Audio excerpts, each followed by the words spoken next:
Halo semuanya. Kali ini saya akan menceritakan alur cerita film Project Sealand. Akibat cuaca buruk dan kabut tebal yang tiba-tiba datang menyelimuti, semua yang terdampar jadi punya jarak pandang terbatas. Mobil-mobil di jembatan itu pun saling bertubrukan. Semua orang panik karena terjebak dengan anjing gila di jembatan yang hampir runtuh.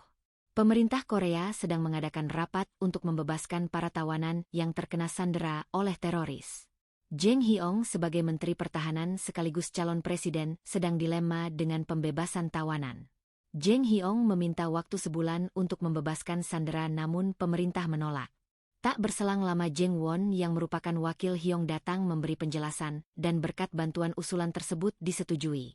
Scene berganti di rumah Jang Won yang sedang berkemas untuk mengantarkan anaknya ke bandara untuk bersekolah ke Amerika. Won dengan anaknya Cha Kyung terlihat tidak akrab. Walaupun begitu Won merelakan rumahnya untuk dijual demi menyekolahkan anaknya ke Amerika. Jang Won dan Cha-cha mengisi bensin terlebih dahulu sebelum menuju bandara.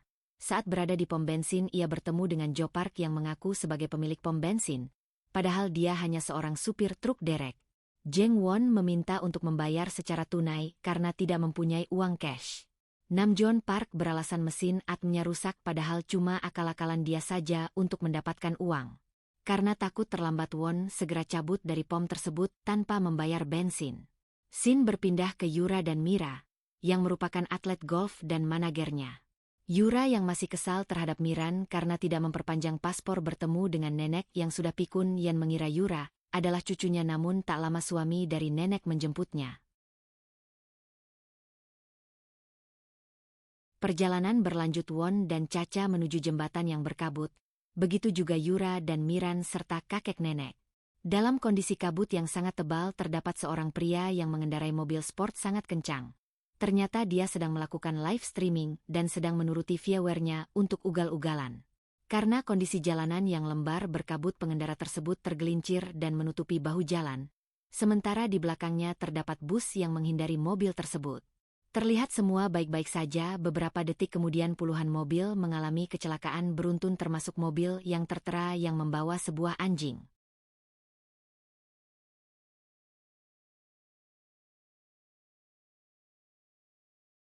Won dan Cha-cha yang selamat turun dari mobil dan Cha-cha menghampiri anjing yang sedang menjedotkan kepalanya ke tiang jembatan. Miran juga dihampiri anjing dengan bentuk yang sama. Ternyata tentara tersebut sedang membawa 11 anjing dengan kode unik dan dapat dikendalikan oleh laptop yang dipegang dokter. Tak lama anjing-anjing tersebut berhasil dimasukkan kembali ke dalam kendang namun satu anjing yang merupakan induk berkode E9 berhasil melepaskan chipnya dengan menjedotkan kepalanya. Saat semua anjing di dalam kendang dievakuasi oleh heli, anjing E9 mengamuk membabi buta dan menyebabkan kerusakan yang sangat serius. Kabel utama penyangga jembatan terkena baling-baling heli yang mengakibatkan jembatan terputus. Arah balik juga tertutup oleh truk pembawa gas beracun yang tergeletak. Semua orang terjebak dengan anjing-anjing yang beringas. Dokter sudah berusaha untuk mengendalikan semua anjing tersebut namun gagal. Semua anjing marah dan mencabik semua manusia yang terlihat. Semua korban selamat berlari menuju bus sementara Won, Cha-cha dan Jo Park serta dokter menyelamatkan diri dengan mobil. Namun usaha tersebut percuma karena gas beracun yang sudah terbakar dan menutupi jalan arah kembali. Won terperangkap di mobil dengan anjing yang berusaha memecahkan kaca, namun bantuan datang. Bus yang berisikan korban lainnya membantu Won untuk pindah dari mobil yang sudah hancur menuju bus. Sementara di Gedung Biru atau Pemerintah Korea Jang Hyong menjadi komando untuk melakukan evakuasi orang-orang yang terjebak. Ia berkomunikasi dengan Won yang adalah wakilnya di Kementerian Pertahanan. Mereka berhubungan menggunakan HT. Jang Hyong menurunkan satu regu SWAT untuk mengevakuasi korban yang terjebak di dalam bus. Semua orang keluar dari bus namun dokter tidak mau keluar karena tahu anjing-anjing itu hanya bersembunyi dan akan menyergap mereka ketika waktunya tepat.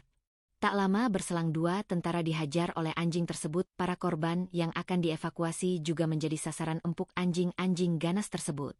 Semua orang tewas hanya tersisa Won, Cha-cha, Yura, Mira, Jo Park, dokter dan pasangan lansia yang berhasil kembali memasuki bus. Won menghubungi Hyong untuk meminta bantuan, menyiapkan regu penembak jitu. Sedangkan dia dan korban selamat lainnya membuat obor dan menembakkan suar sebagai titik koordinat. Mereka berjalan menuju Seoul. Namun yang menolak menggunakan penembak jitu karena ada banyak dia takut proyek Silence yang ia komandu diketahui oleh publik dan dia disalahkan atas kasus yang terjadi. Karena tidak ada penembak jitu yang membantu, Won menggunakan cara lain yaitu menjebak anjing dua tersebut masuk ke dalam bus. Cara yang dilakukan berhasil namun harus mengorbankan pasangan lansia yang ikut terjebak. Won menyuruh Hyung untuk menyiapkan ambulans, sementara dirinya bersiap untuk ke ujung jembatan arah Seoul. Namun saat akan pergi kunci truk yang adalah satu-duanya kendaraan yang dapat dipakai kuncinya tertinggal di bus yang berisi anjing gila. Won kembali dengan ide gilanya menumbalkan dirinya untuk mengambil kunci tersebut.